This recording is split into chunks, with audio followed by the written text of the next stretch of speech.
What's up? Rage Raven 5678 here, and welcome. Let me make sure I'm recording this bitch first of all. Okay, I am.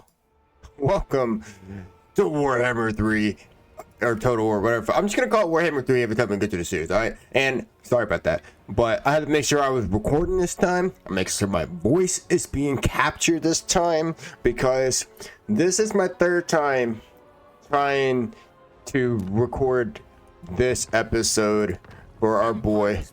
Shut up. For our boy. The Harbinger no longer. That's it? That's all you have to say? Alright, whatever, douchebag. Alright. This is for the third time I'm trying to record freaking Belakor, man. Alright. The first time, my mic was muted. The second time, the recording just stopped because I ran out of space on my computer. And I don't get any notifications until I am either done recording or in the process of editing, so... Anyway, story of my life, right? Alright, enough sob story. Let's go ahead and get into Belakor. Alright, so, first of all, as always, we're gonna go ahead and do a little bit of the lore and stuff like that of Belakor. So, Belakor, the Dark Master, is the first demon prince of chaos, the first damned, the Harbinger, the Lord of Torment, the messenger of the Great Undivided, the one who heralds the conquerors, the foretoken, I swear to God, I said foreskin, and the bearer are just some of the names by which she is known. At the dawn of the world, Belakor became the first mortal to pledge his soul to the Chaos Gods, a fierce warrior and stalwart champion of darkness. The ruinous power favored him and lured him north to the Chaos Waste, where, having penetrated deeper and deeper into this bleak land, he entered the maddening realm itself. The dark gods rewarded his courage by destroying his mortal shell and recreating him in their image, that of a demon prince. In this new form, Belakor truly is a terrible force. Now, his unquenchable ire has been turned upon the very gods who gave him the power. As Urson, the bear god of the Kishlevites, lays dying, Belakor intends to take his place and ascend to godhood himself as the fifth ruinous power. So basically, he wants to be the fifth chaos god, you know, along with Sludneth, Zinx, Nurgle, and Khorne and stuff like that.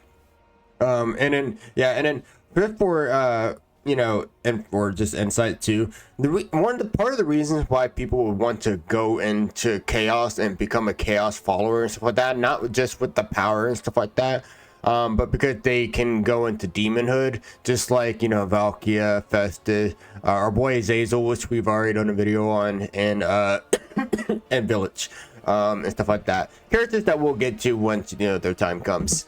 But yeah.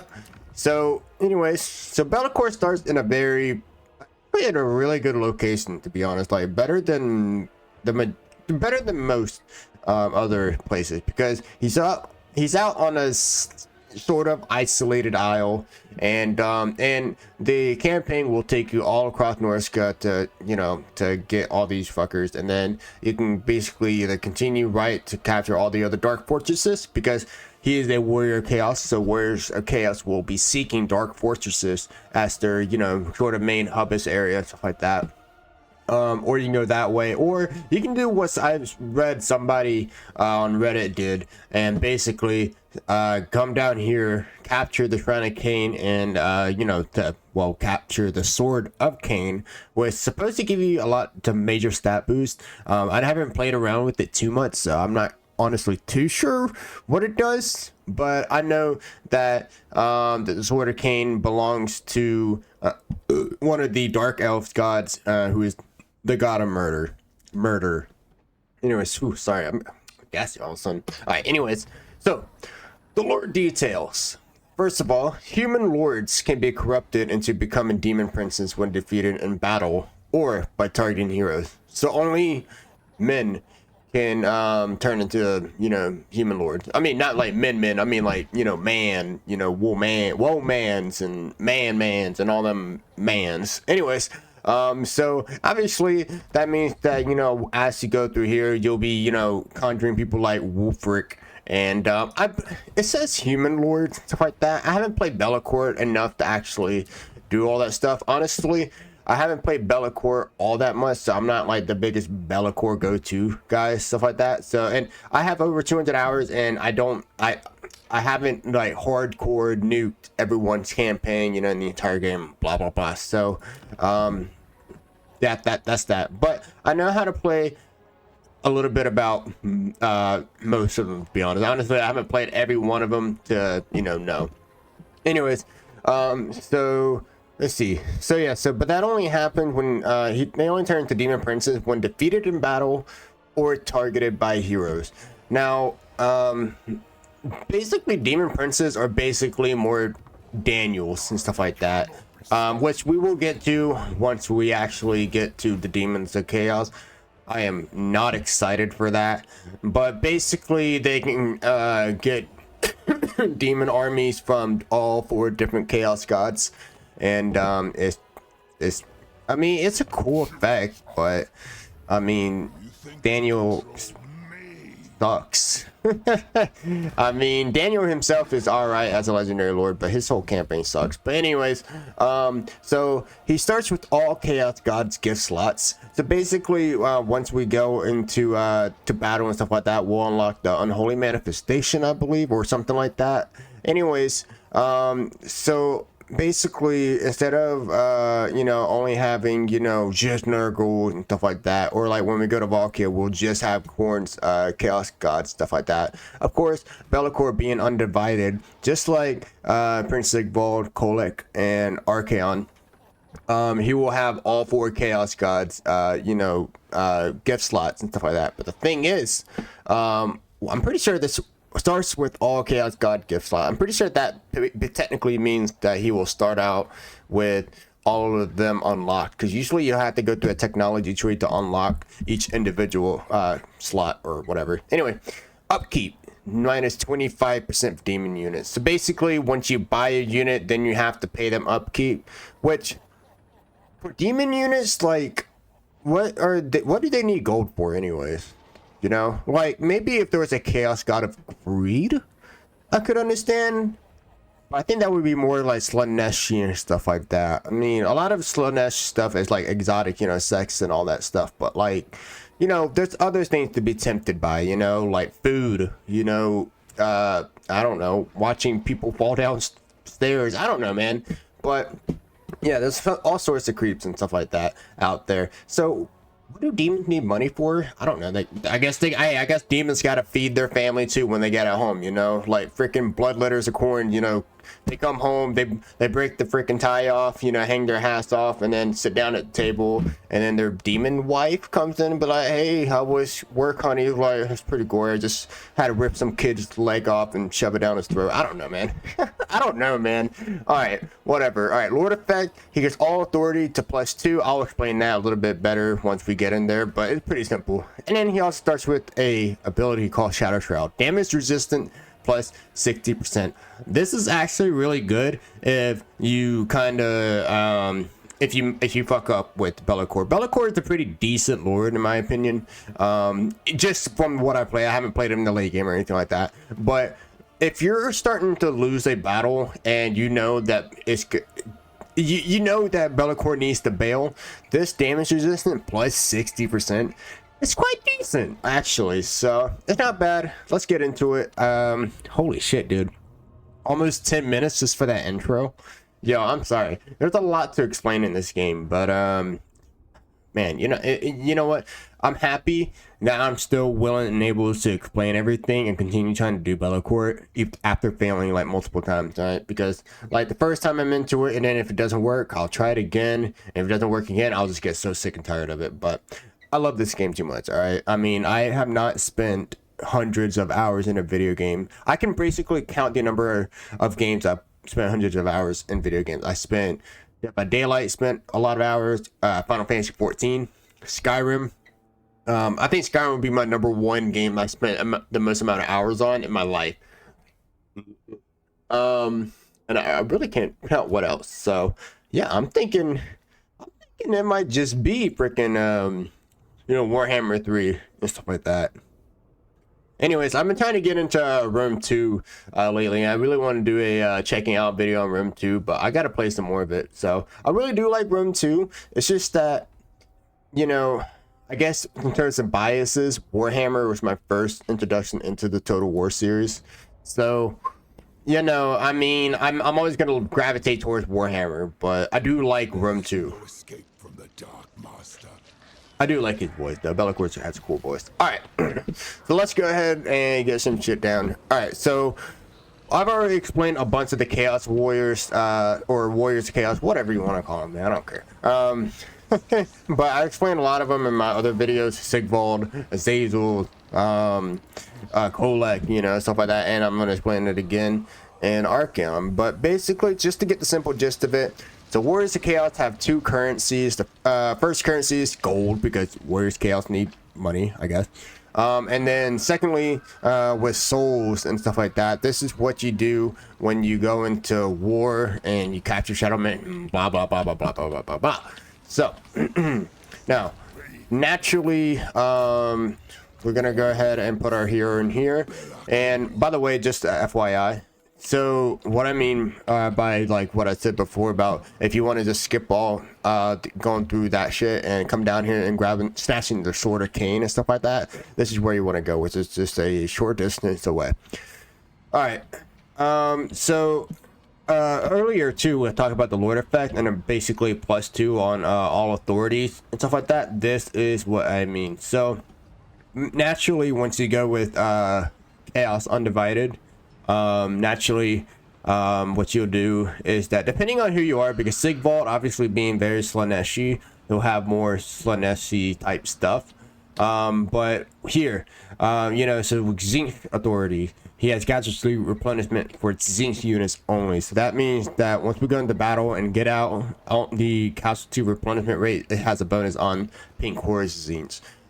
Spawns of Zinc, you know, so basically specific demons depending on which authority. By the way, each authority has about the same exact one except the undivided one, which I'll go over pretty soon. Upkeep for corn units or upkeep for demon units -4%.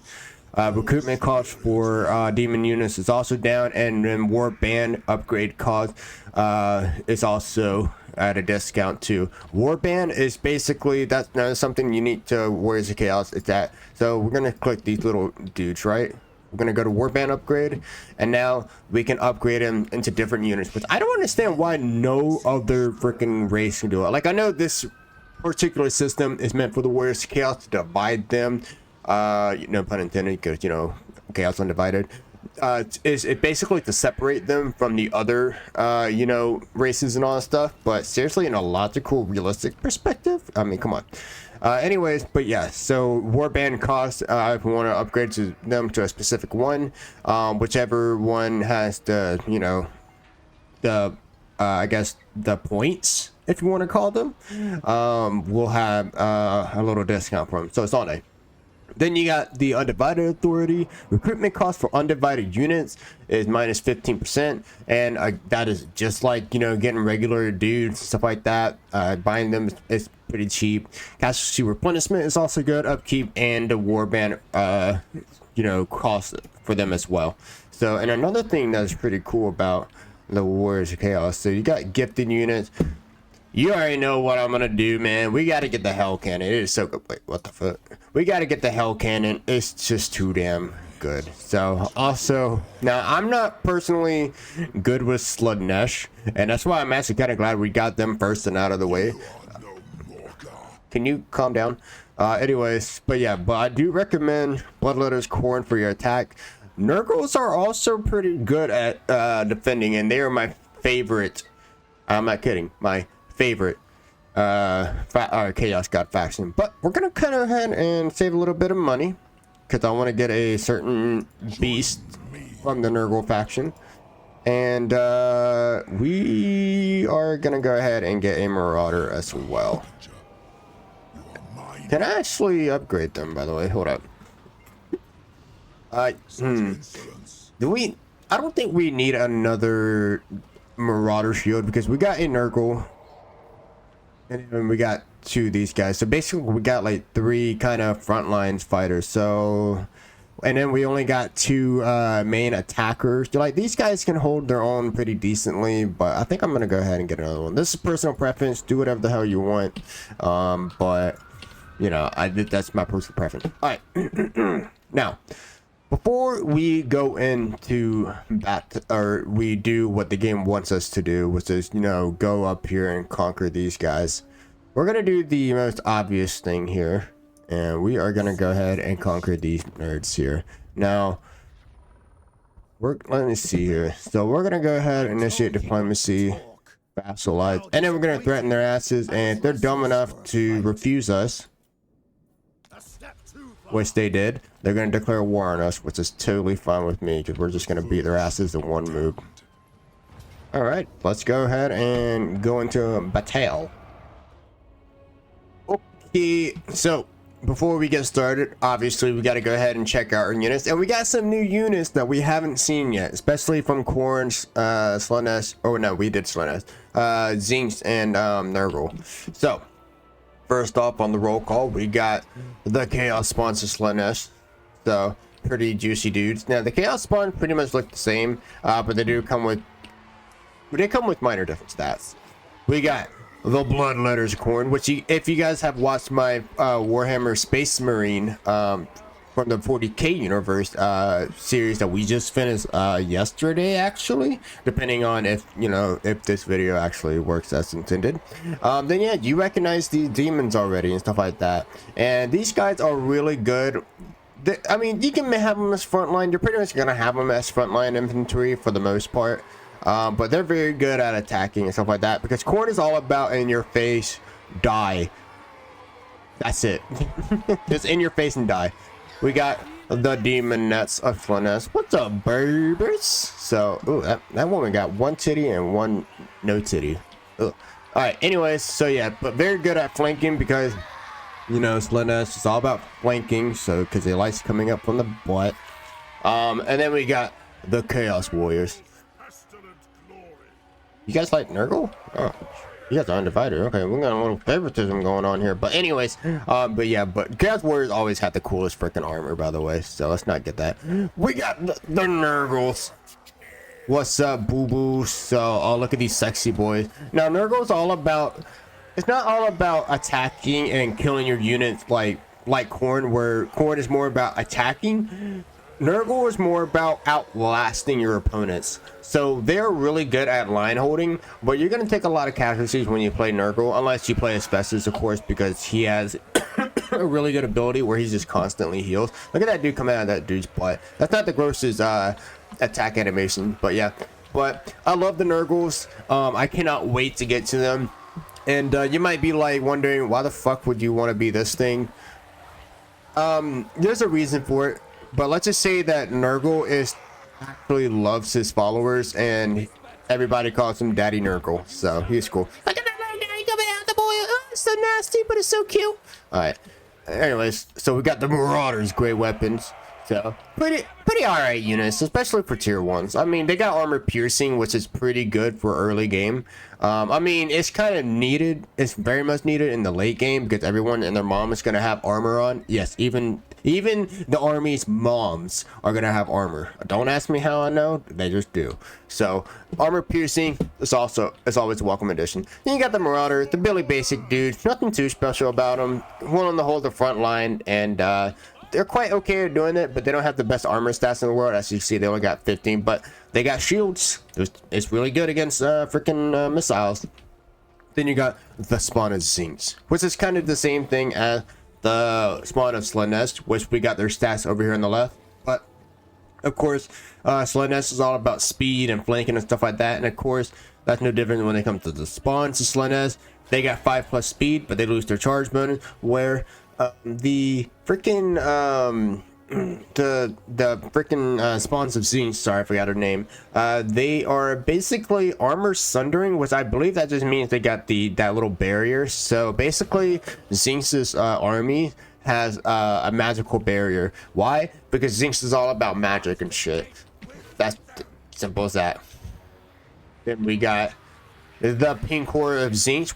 But speaking of Zinx, I love Zinx's monster. I know I'm gonna say, I love blood glitters, I love the Nurgle, but dude, seriously, the Chaos Gods are so cool, and Zinx is no different, man, because this is Eldritch Horde horror.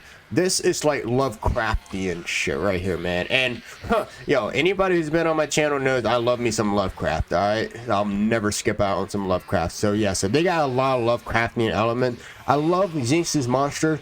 I don't really like playing as them, I gotta be honest though. Magic has never been my thing. We got the Hell Cannon, pretty familiar with these. We got the Chaos Dwarves on board. So look at that freaking cannon, man. It's so cool. So, and we will definitely be getting into the Chaos Dwarves when their time is, come. We got your whole cool Exalted Hero. Freaking badass Chaos Warrior. Stuff like that. Pretty cool. And then, of course, we got the coolest guy ever. Freaking Belakor. But so awesome about Belakor is that he's a flying unit, so he can get around the battlefield really quickly. He has armor piercing, which I mean yeah, he's a legendary lord. It's not really surprising, but he's also a spellcaster, and again, he has a really good melee. Look at that, freaking 70 melee and melee defense, bro, and 500 weapon strength. Yo, seriously. So there's 3 different types of lord. There's actually a couple different types of legendary lords. There's melee focused lords that you put on the front line, kill shit. That's it.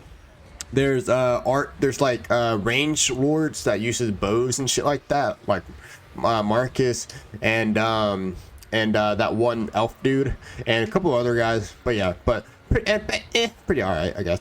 And then you got magical spell-based lords and stuff like that, like Kairos, the not champion, but he's a demon of Zinx, and just etc. But the best ones, in my personal opinion, are always the ones who can pretty much not do it all, but do multiple ones. So he's more of a hybrid. He's a wizard, but which means he has access to a lot of spells, and he has a good amount of spells charged up in his butt, and he's also really good at damaging and getting to the enemy's face. Plus he has a really cool sword, so that's an added bonus. All right, holy shit, man. Like, all right, this shows how much I'm dedicated to this game, bro, because like I said, this is my 4th time going through it all, and I'm still like just as hyped to go through in the video again. So that's how you love the game, man, when you're willing to forgive yourself for fucking up.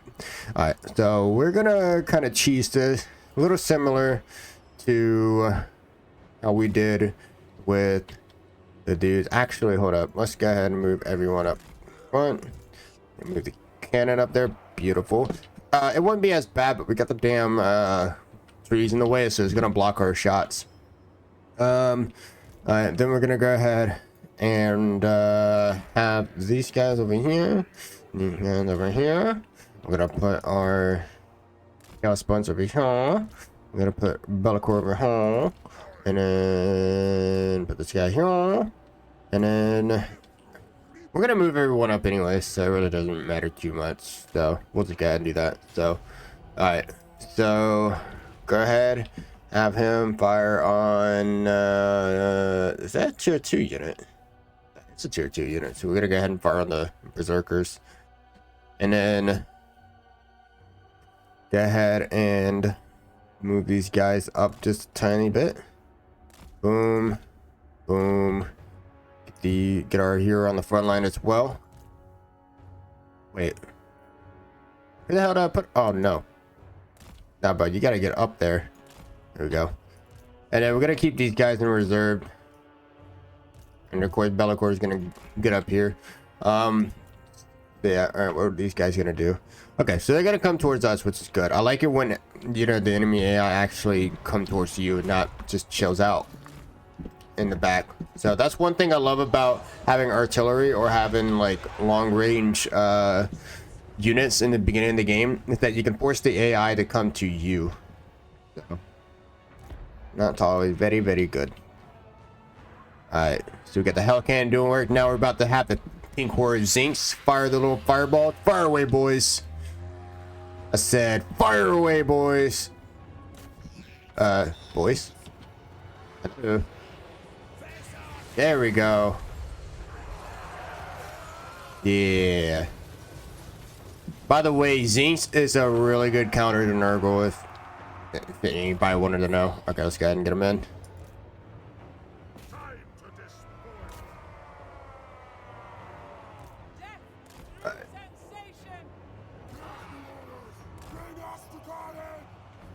Go ahead and get. Alright, well, if those guys want to be dicks and hell over there, we're just gonna sit the chaos spawn on them. Well, I get what they're doing. They're trying to go around and flank our dudes here. Alright. A lot of shit happening right here, folks. So, give me a sec. I'm gonna get them in there. Alright. Let's go ahead and send our boy Belakor in here.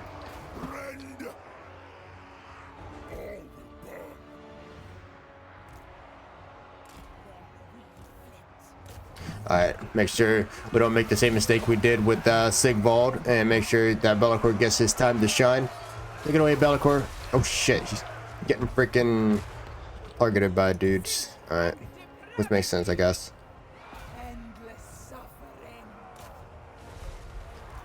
Alright, let's see if we can try to get the pink horse to fire at them. Yeah, good shot, boys. Anything helps. Look at that beautiful arc. Alright, where's the Lord?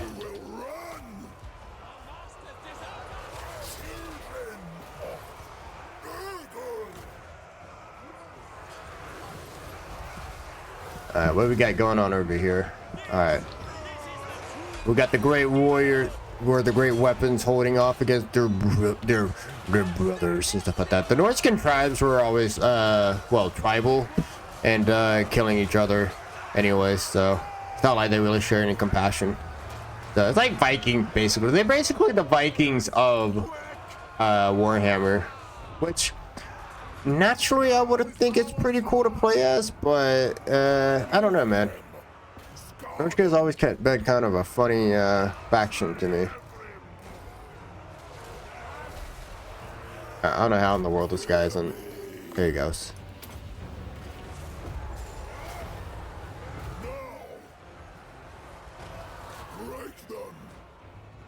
You guys gonna kiss him, or are you guys gonna fuck him up? These guys aren't. These guys ain't done yet.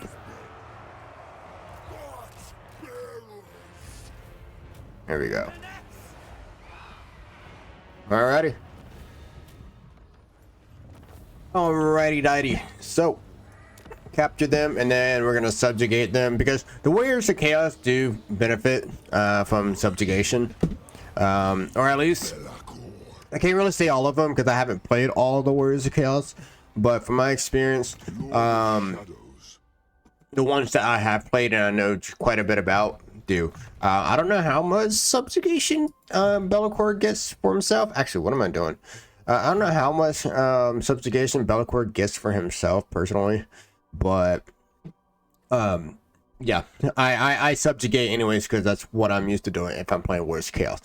All right. Anyways, so real quick. So, all right, naturally, what I always normally do when it comes to leveling up my legendary lords is that, you know, I would go to the blue line, and then I'm gonna go and, you know, try to max this out to at the very least get logician so I can get the casualty replenishment rate. But I do something different to certain heroes, and one thing I'm gonna do, especially if a legendary lord has a skill tree just for them, especially if they are a spellcaster, is I go down and try to knock out the spell tree first. That way they have more you know, more flexibility to play with them, and, you know, to be able to work out their stuff. So, and then also Belakor starts with the freaking pendulum, which I believe I showed off. It couldn't have been cool like Sunny here, because I don't think he's a wizard. So it had to be some character I'm very sure I showed off. Or maybe I'm just thinking of the first two times I recorded Belakor and my brain is like kind of tricking me a bit. So anyways, basically I always get the what kind of okay, so they call these wind spells. So I always get the wind spells, I always get the vortex, and I always get there's one more, it's kind of like a cone spell, stuff like that. I usually, if they come with spells and stuff like that, I always go for the spell tree line first, obviously before getting no, after getting route marcher, because that plus 5% movement range is it's just good, you know. And it being like at the beginning of the line, the skill tree and stuff like that, almost every time, if not every time, it's like giving me free cake, you know. I'm gonna get the cake, you know. So anyways, go ahead and get the simple lines, and there we go. So now these dudes are mine. And then I'm curious about something. Okay, no, okay, never mind. All right, so since they are my boys now, we're gonna go ahead and start working on these. So now, naturally, these guys, I don't know why. I think it's probably because they only have 4 dudes in their army. But instead of going here, they're gonna go and run over the Citadel lead, I guess, to get a bigger stack of armies. While I take this and go through here, which, if you haven't noticed, this is a dark fortress, stuff like that. So we're gonna go through our technology tree. It's the same tree as, you know, the other two. And, you know, I don't really have a preferred route to go. Well, actually I do. I would always go for Corn and Nurgle because of my play style. I do prefer the, you know, in the face, you know, run them, gun them, mow them down kind of shit, which is why I love the Beastmen. I cannot wait to play the freaking Beastman, man. Oh, the Beastman's just so cool. All right. So yeah, but that's my preferred route. If you prefer, you know, magic and all that stuff, then you know, you go to Zing. And if you're a flanker and stuff like that, and you like giving it in the booty hole, then go for Slowness. All right, so we got our skill tree going. Also, don't want to forget to just check and always check, see what you can do with diplomacy. Okay, so some diplomacy is better than none, you know. Like for example, with these guys, now that since they are our vassals, it's gonna take a. I'd rather be raiding. Actually, hold up. Can they just? Okay, I'm pretty sure I was thinking that they were gonna at least give us a you know, a opportunity to trade with them. Oh, but I think because we don't have a actual settlement just yet for ourselves, we don't get that yet. So, but anyways, let's. Congratulations. All right, we're gonna go ahead and get to the next turn. By the way, that's a cool skull. Alrighty. So that's down. So as I said, our target went over here, and again, I'm thinking it's like the AI knows I'm gonna take that next, so they're like, hey, let's go over here and try to stack up on armor. Now, I will admit, that doesn't mean jack squat, okay? Because we're still gonna come with the fist and shove it up their butts, but till then, we'll go ahead and go in here. And now naturally, you know, you definitely could get some more demons and stuff like that into your armies, but there's kind of a reason why I'm waiting and stuff like that. Now, here is something that is very cool, okay? You guys are not gonna watch me do a siege battle because I did it the second time and it was the biggest mistake of my life. Because the pathfinding is so terrible, man. It is so bad. Like, if you try to get multiple units to go through a gate that you opened up, one unit will go through the gate, the other one will sit behind the door, like in front of the door, and don't move, and then the rest of them will try to climb the wall when you have the gate open. I'm like, I understand that you can't fit them all through, but it's like, go through it one at a time then, you know? So it's so terrible. And especially going against Zinks, which just about all their you know, horrors and stuff like that are gonna shoot freaking missiles at you. Dude, it is so terrible. So I'm gonna go ahead and auto resolve it. Wait, by the way, there's a mod out there where auto resolve is so much better than what it is now. I haven't messed with it, but I heard that it's pretty you may want to go ahead and download it, because it could be really good for you, especially when you're playing freaking like some campaigns. Like for example, where's my boy? Where's my rat boy? Should be over here by Cathay. Where is Cathay? Okay, I don't think I'm gonna see him. Wait, okay, hold up. Cathay should be over here, right? Or am I tripping balls?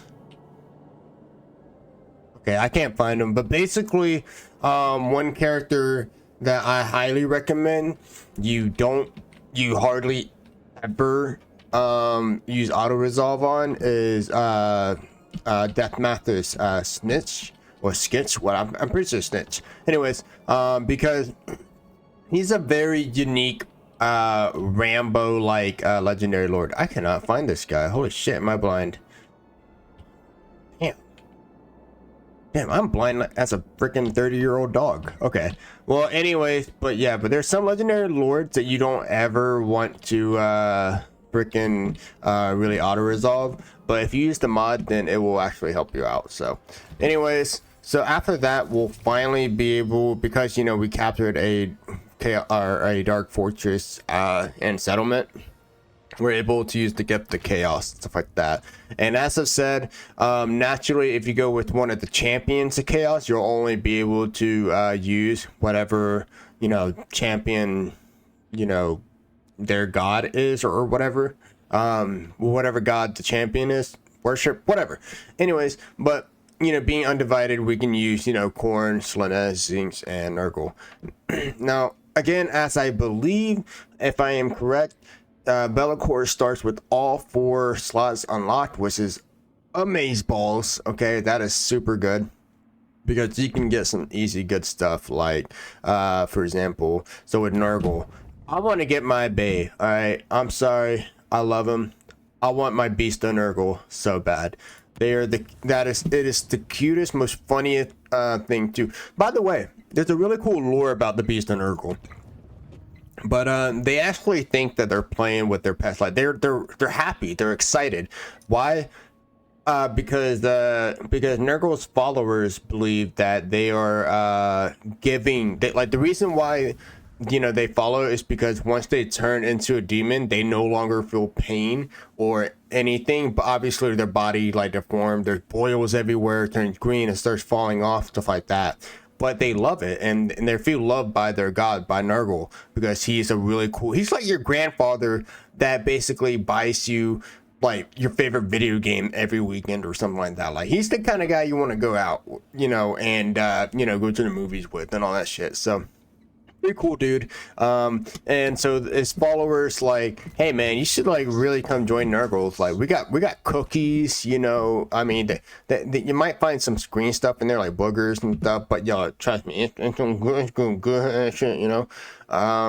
But yeah, by the way, do whatever you want with you know, these guys. Honestly, my personal opinion, you know, so if this if this guy who has a lot of like armor and shield like that, then I guess if you want to, you can, you know, buff him up even more and you know, give him some more melee defense and armor. But me personally, I try to like balance them out. So if they have like you know, a good amount of armor and, you know, they have a shield and they got good amount of melee defense, then I try to balance it out with you know, melee attack and all that stuff, which I guess we can go ahead and give them an extra thick skin. Then we got Belakor, and we'll go ahead and upgrade the pendulum to maximum. And then we'll also, what is the withering? Leadership, armor, it could be good. Melee defense, and that could, you know, I'm just gonna get it just so next time we level up, we're getting Bayesian, because I really want this Pit of Shades, the vortex spell. It's gonna be so good. The 4 token. That's kind of the point, but of course. All right, so now we got a building upgrade. Let's go ahead and, you know me. Oh, I have a mod that that shoots the growth up by 5 times.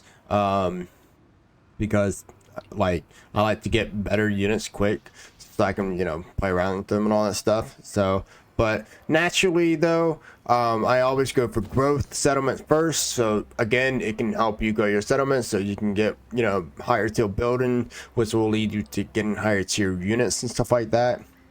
So very good stuff. And then of course, depending on which way your control is going, which ours is going up, probably won't have to worry about this. So we'll probably just get infrastructure and get it to where we can get 400 gold per turn.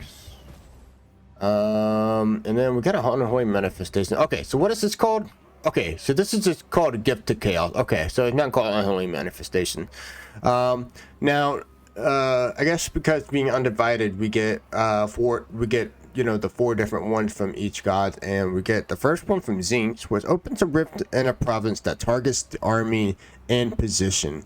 Okay, so I guess we can basically have an army get attacked, which will be good because then we can weaken them, and then we can come in and just finish the rest off. So it sounds pretty good, but again, I haven't played Belakor all that much to really care. So alrighty, so let's see. So our gifts should be in effect, right? So I think so. Does that mean that time until more units granted? So do we get the hello, baby. All right, I know like people are probably slowly stepping away, like people who favorite chaos god isn't Nurgle and stuff like that, loves all the cuddly monsters and stuff. They're just slowly stepping away, like, okay, weirdo. But trust me, man, the fucking beast on Nurgle, I can't wait to watch them in action. So I'm more excited to watch them in action than the freaking than Belakor himself. So like I said, Belakor, pretty cool lore, but I don't know him too much to really give two dams. So but of course we're still gonna go through him, I mean, nothing personal against him. All right.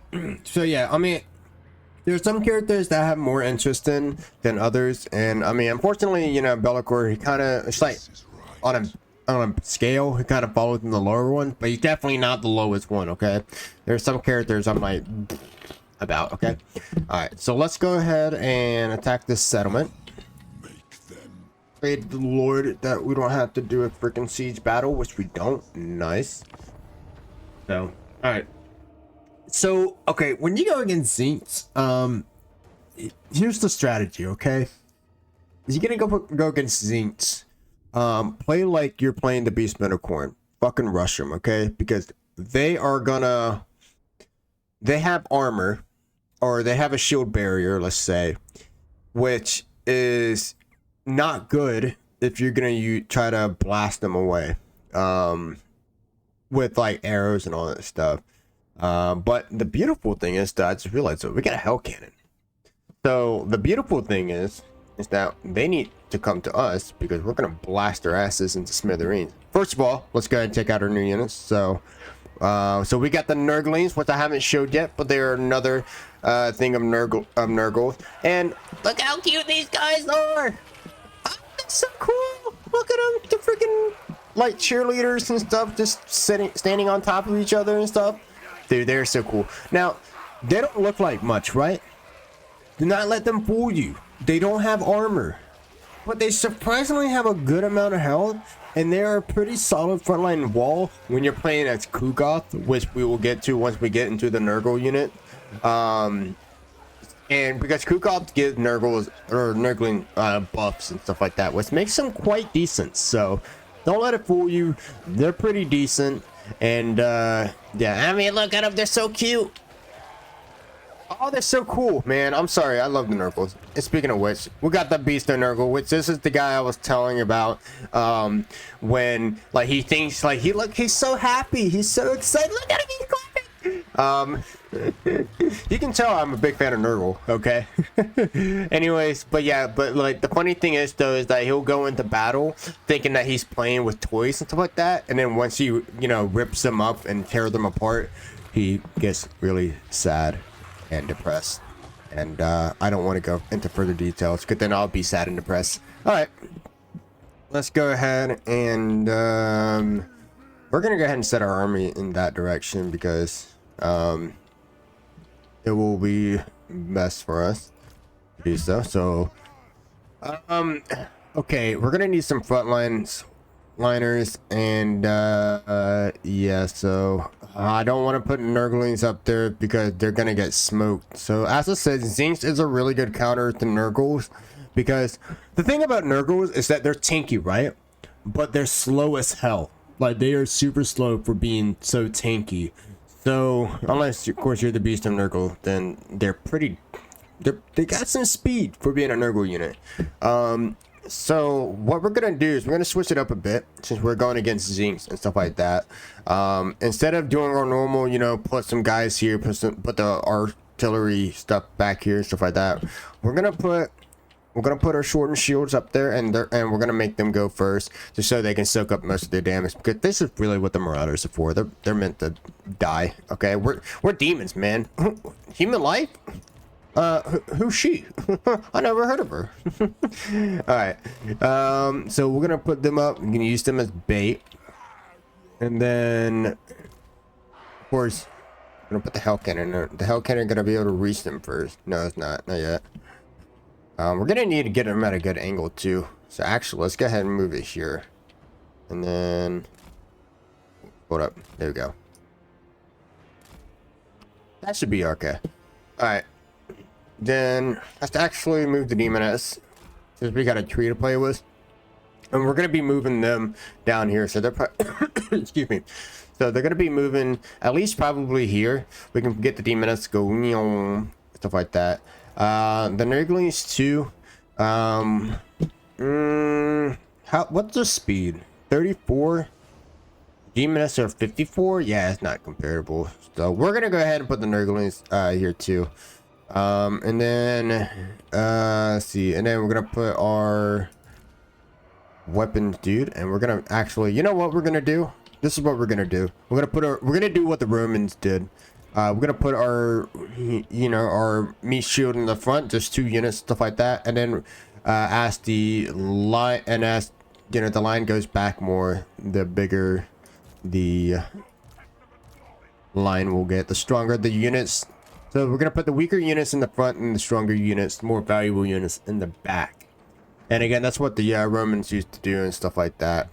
So we got them, and then we got the Exalted, and then are we missing anyone? Oh yeah, we got the Beast. Put them right there. All right. And yeah, we're gonna. Now we won't need to move them up. And then we got the Nurglings. Put them to the side there. All right. Yeah, okay, we got Belakor here, and then we're gonna put the hero there. Okay. Now, of course, we got these guys. Which, let's go ahead and put them right here. All right. So the good thing about the pink horrors is that they're more ranged than the blue horrors, because the blue horrors are more, I mean, I'm not saying they're the best melee infantry, but even though they have ranged attacks, which again makes them pretty decent, like the stat says, they're weak against armor, especially once they go into melee combat. Magic might have a little bit, you know, of goodness to them, but overall it's not worth it. All right, let's see.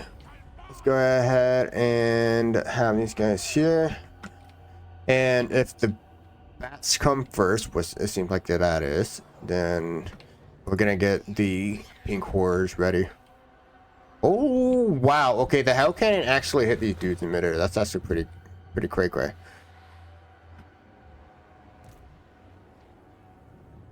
All right, here they come.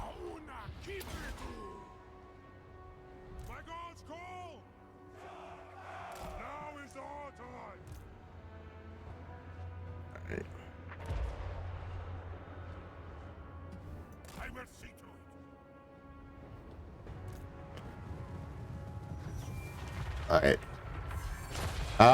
The crappy thing is that, ooh, I forgot we're fighting a dude as Zinx, so he's gonna he has magic and shit. Alright, we're gonna go ahead and send the Chaos Warriors up there, and then let's go ahead and send the rest of them up. Where's Belakor? Alright, go ahead and send our Demonettes in there. And our Nurglings, stick them, boys. and then send the rest just to fight in there.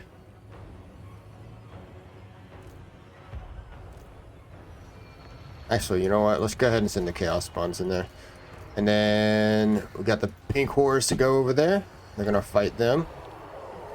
Okay, so one of our marauder units is retreating, which it's kind of expected. Like I said, we need them to take the bullets so we can push up some more. And here goes our Beast and Nurgle ready to play with their new toys. Go get them, big girl. And then where's our Nurglings? Oh yeah, look at them. They're still making their way over. Go get them, boys. All right. And yeah, look at Belakor. Okay, we gotta put a ward save on him. He's getting chopped out. Look at that. Look how much health they've taken down. That's what I mean, man. The freaking Zinks, they're a problem, okay? You don't want to mess with them. All right. We finally got the Slaneshi and the Nurgling units going after them and stuff like that, so that's good. Alright. Alright, I'm gonna go ahead and send the chaos spawns over there. They need to go ahead and make their way over there. Where's my beast, the Nurgle, by the way? There she goes. Go get her! Good.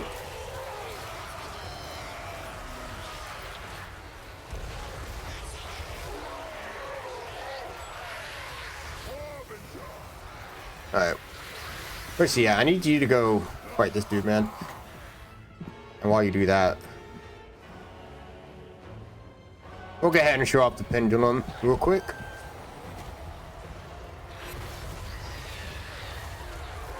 Not the best way to use it because it just attacks my own units, but I don't care. Another good thing about, again, where the fuck are you going, dude? Can't just like decide like, alright, I'm gonna head out. Alright, there you go. I never realized how tall Belakor is, by the way. Let's go ahead and get all of our units, set Belakor out.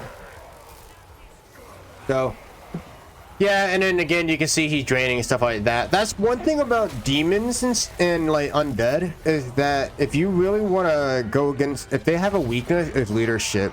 Because once their leaderships falls, their health starts to drain and stuff like that. It is a big weakness to them, but of course they got something to make up for it. Yeah, that's pretty much it. So mostly like when it comes to like the vampires, like the vampire codes and accounts, I don't think the Tomb Kings do, but I don't play a lot of the Tomb Kings to know exactly. But the vampires, though, they have the same problems where if their leadership falls, they start to break. And instead of routing, like, you know, like every other faction and stuff, usually when their leadership falls, they'll run away, but they'll rout, which means they'll come back into the fight and fight some more. But if the leadership falls when it comes to like demons and undead, then they will disintegrate and they will fall apart and die, which sucks because it's like a second health bar, but worse. And but the thing that makes up for it is, like, again, for like the vampires, stuff like that, they have a raised dead spell, which basically means that you can just instantly recruit units just like that, like a snap of the fingers. And I would snap my fingers, but I don't know how to snap my fingers. All right, so we captured these guys, whoopie-doo. And really, again, it's up to you what you want to do. So you can either gift it to the vassal and they'll kind of like you more, or you can subjugate Zinks, which will probably make Zink a little bit happy. You didn't need to kill his follower and stuff like that. Or you can occupy it, which I don't normally recommend occupying settlements unless they have dark force, or unless it's the dark fortresses. Because again, if you capture anything else but the dark fortress, then all you're getting is the income generation and then something else. I forgot what it is, but yes. So I'm gonna go ahead and subjugate the bastards because now they'll be working for me. And yeah, having some friends is not easy to come by when you're a demon. So which I wouldn't imagine it'd be that easy anyway. So what's this? The Dark Master? It could be good. So anyways, I think I'm gonna go ahead and end it off here because we are at the hour mark, which, holy shit, dude. It doesn't feel like it's been an hour, man. It feels like it's like been like 30 minutes or so, but that's just me just explaining like the start of it. And I never realized how long it takes just to do stuff. But then again, like I said, I mean, I'm slowing down a lot and I'm kind of explaining stuff as we go and all that stuff. But anyways, what I recommend after, you know, getting these guys is going over to Norska and start conquering the Vikings, and stuff like that, like Wolfric. Definitely go to Wolfric and kick his ass, and then I'm pretty sure, because I know with Norska, once you defeat the tribe leader, then you can instantly confederate. I'm not quite sure about the Warriors of Chaos. I would imagine so, but again, I'm not quite sure. But anyways, defeat Wolfric in battle and he will become your bitch. And yeah, that's, I mean, and then do whatever the hell you want after that. But anyways, so that's gonna wrap up Belakor. Like I said, he's not my personal favorite. I'm sorry, but I mean, he just, I don't know, he doesn't really fit my personal play style, but he does have some really cool mechanics, so I can see him being, you know, out there for somebody. But anyways, after we are done with Belakor, which we are now, we are gonna go more to the north and focus on our last Warrior of Chaos. Now, I mean, of course, there are more characters to go through in Warriors of Chaos, like Valkia and Festus and stuff like that. But I want to kind of save them for when we actually do the god that they worship and stuff like that. Because for right now, besides Zinx, and then, you know, Nargo is getting a DLC pretty soon. There's only like one character to play as, and like their specific, you know, faction and stuff like that. So I kind of want to, you know, flesh it out a bit. And so if we get Nurgle, we'll do Kugath, obviously, and then we'll do Festus, and then if we get Korn, we'll do Scarbrand, and then we'll do Valkia. But anyways, until then, we are going to be doing Archaon, which is basically the Darth Vader, the actual main antagonist, I believe, of the entire Warhammer Old World setting. And one thing I really do like about Archaon is that he has a lot of options you can go, you can play with him. And I'll explain more of it. But right now I gotta play some more Archaon in order to really get a good advice of where I would normally go to, because look at the direction this man has. All right, he can go up here and, you know, capture dark fortresses and stuff like that because he is a Warrior of Chaos. He can you know, you can start an early war and try to get an early kill on Boris Urson, who is another legendary lord, and is, I mean, he's part of the Kislevites, which, I mean, Kislevites, they're alright, I guess. Or you can go south and start going along the border here and capturing more dark fortresses. Wait, there are dark fortresses, right? Yeah, there's some right here. Or, so you go north, west, or you can go east, and yeah, or just, and then, yeah, look at this, like there's more dark fortresses. All right, so yeah, that's one cool thing about Archaon, is that he has a lot of options. But I'll talk about that more and stuff like that once we get to him. But until then, thank you guys so much for watching. As always, I'll see you in the next one. Later.